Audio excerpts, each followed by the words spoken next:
All right, hey guys, what's up? My name's Chris Hawkes, and this is your best life to find. So, imagine going into a restaurant every day for your entire life and ordering the same thing from the menu. Imagine no matter what you eat the same thing every day in and day out. That's kind of what we've done. I mean, you might call it criticism. I might be criticizing your life. I guess that's possible. I don't know that I can do anything about that. The truth is the truth. When you look at your life and you look at the lives of everyone around you, did you choose anything different? Sure, you might have a different career. You might have a different car or a different house. Your house isn't exactly the same. But if you were to take that recipe for what you call your life, the reality is you chose exactly the same thing as everyone else. Now I look around and I see this big old world. The world is full of opportunities and options. It's full of choices. And I guess my question is, why did every one of us seem to choose the same thing from the menu? Well, I'm going to get up, I'm going to grow up, and then it starts slow. You have these dreams and ideas about all the nice stuff you want. And at first, when we're young, we don't lose sight of who we are. We don't concern ourselves with the stuff we have, other than the joy that it brings us. The reason that we get toys is we play with them. My granddaughter, she's 6 years old, and she has Elsa dresses, and she has dolls, and my grandsons, they have their favorite toys, and it's because of the energy that comes from those experiences and the things that they do. Imagine that same perspective when you look at your own life. I mean, imagine how cool it would be if you felt the same way about that 2016 Chevy Silverado, or that big ass house where no matter when you go to work and you just can't wait to get home to your toy, called a 2,500 square foot rancher, or anything that you own. See, I think that's where we lose it, and partly it's because life is a menu of options and choices. And I think the reason that most of us have the lives we live isn't because we are living our dream. Although, what's really funny is most people will get irritated when I say this. They'll say, well, there's nothing wrong with my life. They get all pissed off about it. And I can't do anything about that, but the truth is the truth. If your life is like everyone else's, if you're living the American dream, your life isn't some amazing adventure. You drag your ass out of bed at 5 in the morning, you grab your cup of coffee and your lunch, and you haul butt to work, and you go do what you do all day long, 5 or 6 days a week. And aside from a cold beer, which that idea hits you usually about 2 o'clock in the afternoon, or a glass of wine, you think, oh man, a glass of wine is going to be good.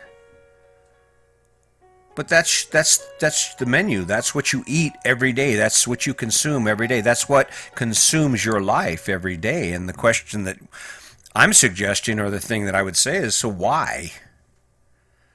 Why, with all the other options that you have in your life, why did you choose that? I know why I did it.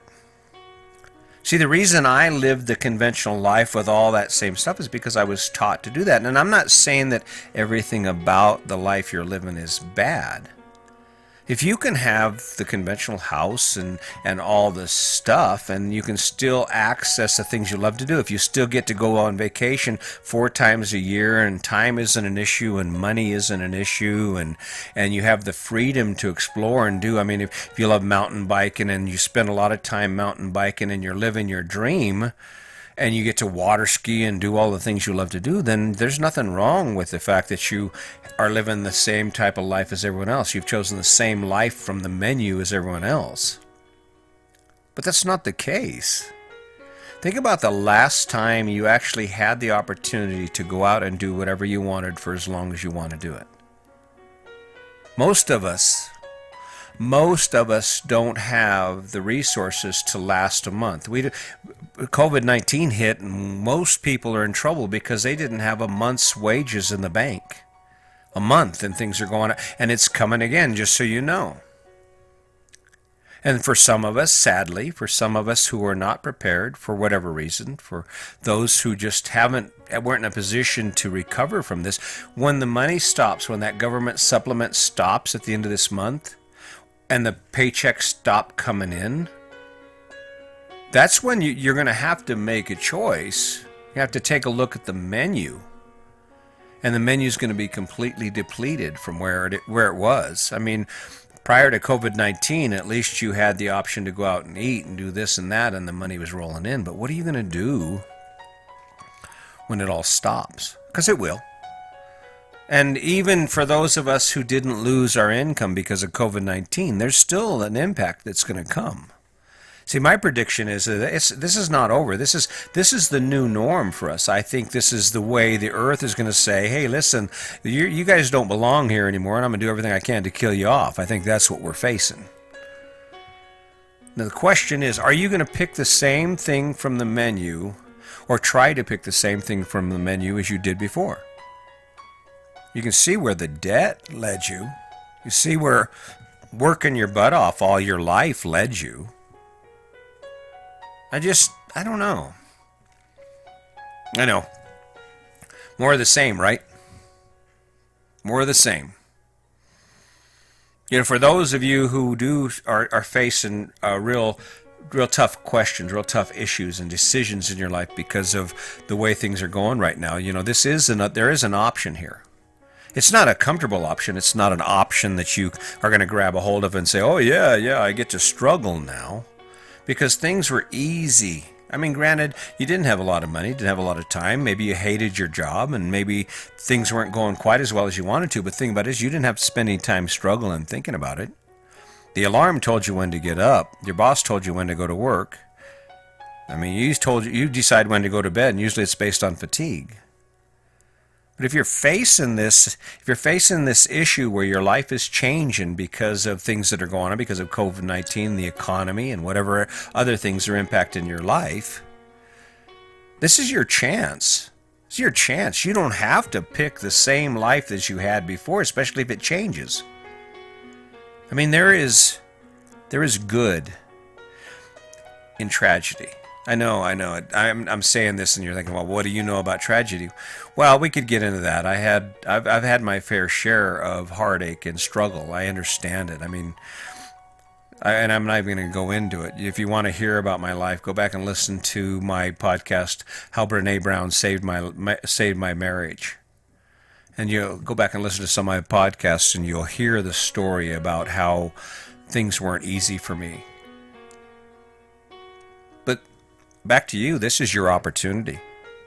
This is your opportunity. Even if you're not facing dire straits because of the economy or because of COVID-19, this is an opportunity to fix something new from the menu, because I guarantee you, no matter what you do, it's going to end.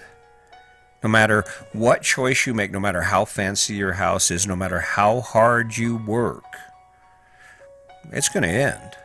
It ended for someone today. And it'll end for someone tomorrow, and eventually it will end for me and for you. And when you're facing that, the only thing that really matters is, how did it feel to live your life? Did you taste enough things from the menu to make sure that what you actually chose, the thing you put your heart and soul into, was the thing you love? The thing you spent every day doing is the thing that inspires you or gives you access to the things that inspire you?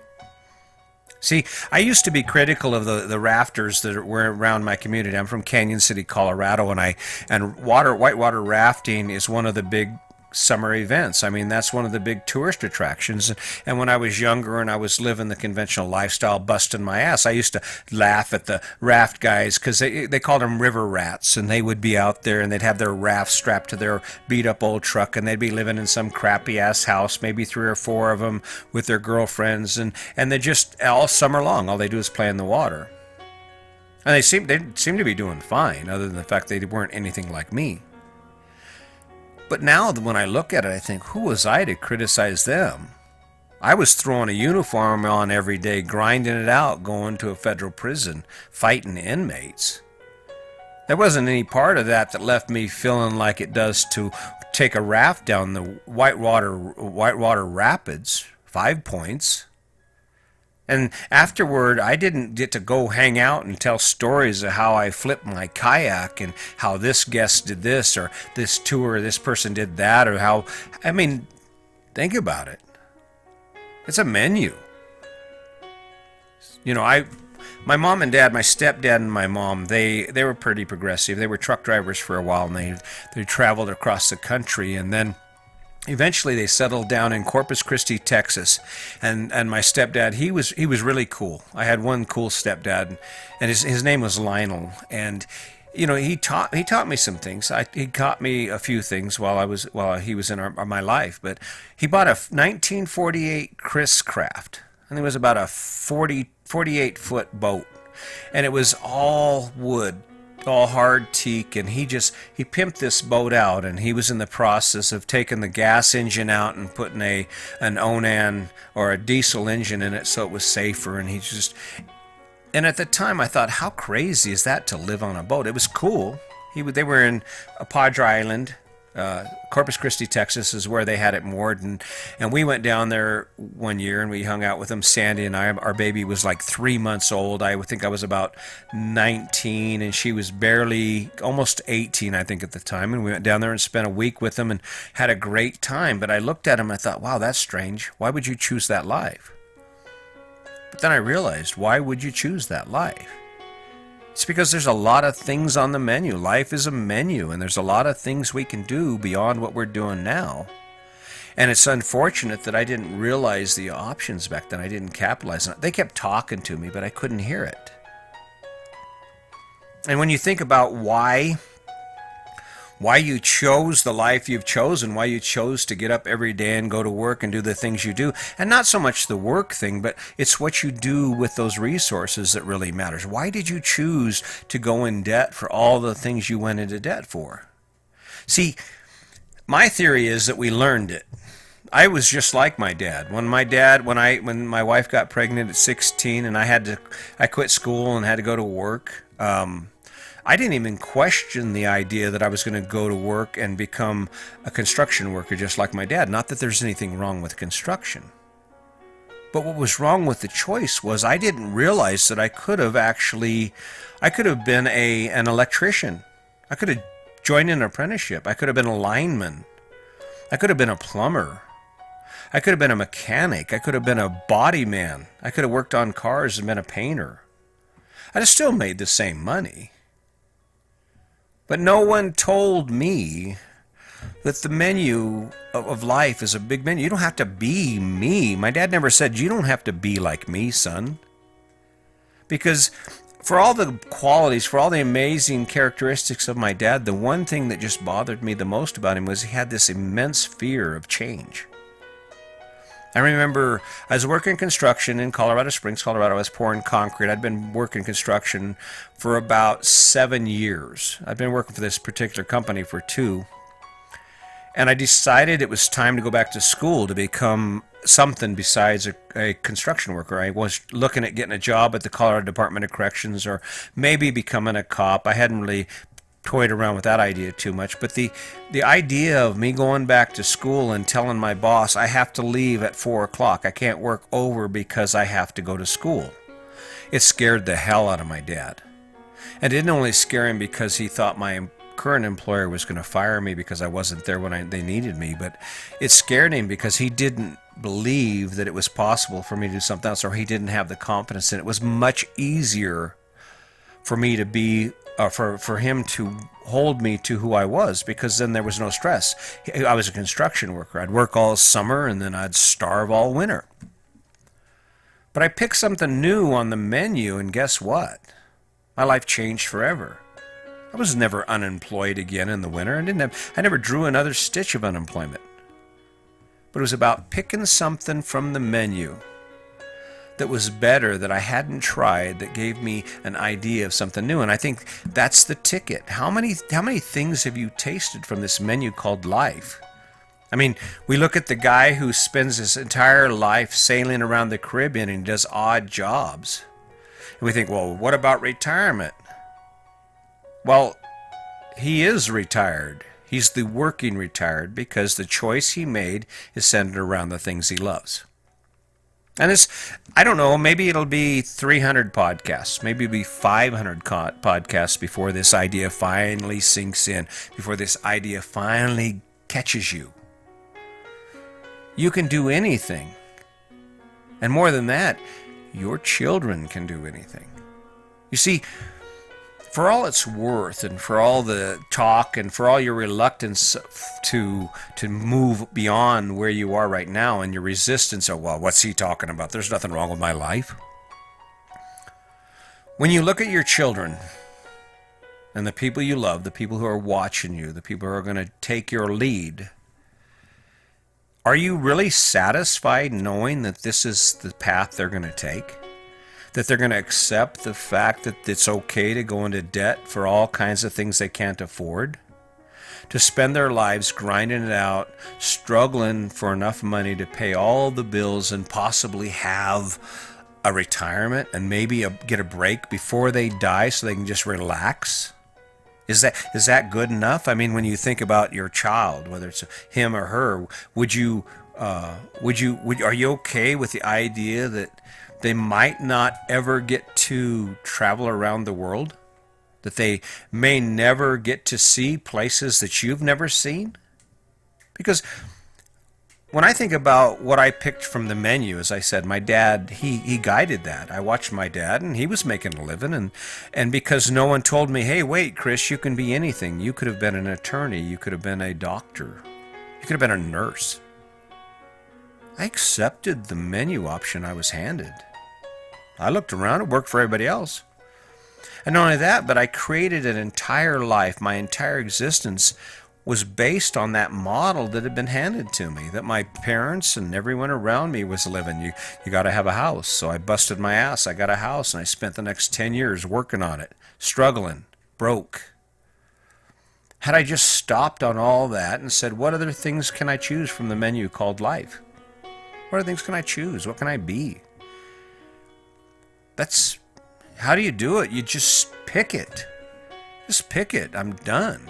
I don't want to do this anymore. Is it struggle? Yes. It was hard. I did 22 credit hours a semester, worked a full-time job, and volunteered 16 hours a week to the sheriff's department to get where I wanted to be. Was it easy? No, it sucked. Were there times when I wanted to quit? Yeah, there were times I wanted to quit. But I picked something new from the menu, and what was nice was what I picked. It had value. It had more value than the struggle. It was worth the struggle because look where I am now. My wife and I retired. We both retired, ironically, at 54 years old. Life has a way of working out like that. And even though I said in the previous podcast that I'm struggling because of COVID-19 and the things we face, it's still better than where I was. I mean, granted, it's dusty and the RV park we're living in doesn't have any amenities. The only real benefit to where we're staying right now is that it's cheap. I mean, I'm saving a lot of money sitting here, but it's not really enjoyable. You can't go outside. It's hotter than hell. But amid that, it's still better than where I was. And in less than 30 days, I'll be in a better place anyway. I'll be rolling across the country, headed up to Grand Rapids, Michigan, sitting on the Grand River. Have my kayak right there, pulling in the water. Hey, honey, I'm going kayaking. I'll see you in about an hour or 2 hours whenever I get tired of paddling. So, I guess the point in all this is you get a chance, you wake up every day, and every day that you're given, you have one more opportunity to make your life better, to live your best life. And the question you need to ask yourself, am I picking from the menu? Am I actually taking a look at that menu instead of taking just what's there and picking the same thing I've always picked? Am I ready or willing to go ahead and grab something better? Something that adds more value to my life, that gives me access to the things I love, not based on what the world is telling me, not based on the social narrative that says this is success and this is happiness, but rather on yourself, on who you are on the inside, on what inspires you. And you know that. I don't have to tell you what inspires you. You know what you get excited about. Question is, are you willing to do it? Are you willing to go after it? I certainly hope so. I hope that at some point you wake up and you say, you know what, I think we can do better. I think there's things we're missing out on. And no matter what we believe, this day is going to pass. And no matter how you live it, it's gone forever. You know, that was the debate I had with the podcast this week. I just was not feeling it. I've put a lot of work into it, and I'm thinking to myself, man, am I just wasting my time? And I'm facing, this is definitely an uphill battle for me. I'm facing a lifetime of people who have drawn comparisons and chosen the same thing. And who am I to tell you you're wrong? And that's often what it sounds like. But that's not the truth. What I'm saying is, are you picking the best thing from the menu for you? What do you know about the rest of the world? What do you know about the things you don't know anything about? Turn your thoughts into yourself. Turn your thinking into who you are and what you love. And maybe just try a little something new. Try something you haven't done. Even just have a conversation about what could be. And before you know it, what could be is what your life looks like. And maybe, just maybe, you will not only hand yourself a better life and pick something better than you're living right now, but maybe you will teach your children something that you didn't know until now. And that is that the world is a menu, the life is a menu, and we can choose anything. And while we may not all be millionaires, we may not all have fancy cars and drive fancy vehicles and fancy houses, there are going to be some of us. There are going to be some of us who wake up every day excited about the life we're living. Energized because COVID-19 came and went, and this came and went. And in the midst of it, we managed to continue to grow and to enjoy the things that we have and to cherish every moment and capitalize on every moment in our life. That's really what it's about. I'm here for you. I'm here for helping you. I'm giving you this, and granted, like I said, I'm not here to entertain you. If you want mental junk food, you can go watch some YouTube videos of amazing fails or watch the news. That's some junk food for you. It might not be interesting, but it's true. You're going to run out of time, and at the end, you're going to say, wow, I wish I had. I wish I had. And all I'm doing is trying to get you to do something before it's too late. So just putting it out there. I really appreciate those of you who continue to tune in. I realize this is a hard one. It's tough. It's tough to hear someone say, "Hey, maybe your life does suck." It's even harder to admit it. I mean, it's a lot easier for you just to keep rolling on the tracks you're on and not try and take a new path, because new paths are scary and new paths require effort and thought and planning. But the benefits are amazing. So I guess all I'm saying in the end is, why don't you try something new? Try something you haven't done, because life is a menu and there are more things than you can ever try on it. So anyway, just remember, as always, today's your day. Make it a good one.